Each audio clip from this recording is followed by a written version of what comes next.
Ne haber Charles? Son filmini seyrettim. Nasıl aldın sen o kadar kiloyu ya?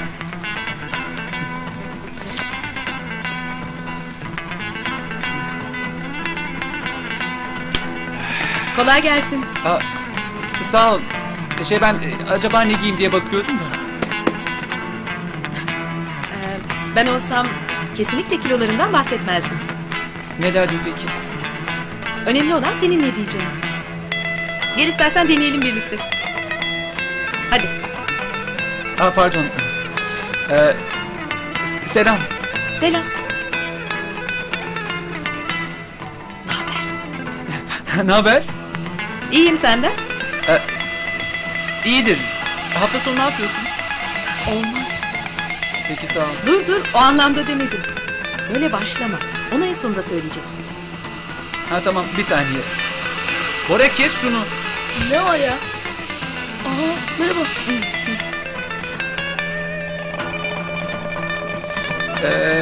Gözlerin çok güzel, biliyor musun? Sağ ol, seninkiler de. En son hangi filmi seyrettin? Ben mi? Bridget Jones'u seyrettim. Tamam, ondan bahset işte. Ama kilo alma kısmına sakın girme, tamam mı?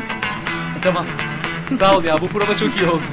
Bir şey değil, ne zaman Bir istersen. burada biz yapabilir miyiz? Benim de konuşmak istediğim birisi var da. Bir günde 2 prova çok olur. Başka zaman yapalım, tamam mı? Sakin oğlum. Aferin. Yaz oğlum. Çok güzel. Hadi. Evet.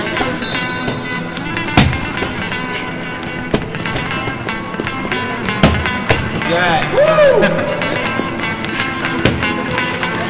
Meltem, Dibine değil.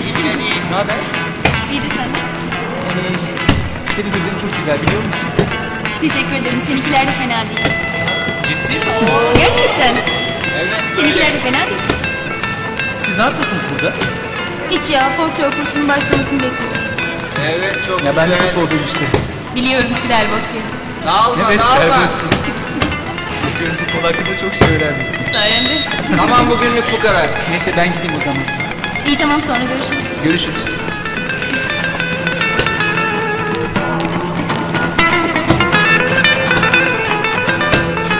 Çok büyüksün Eylül, çok.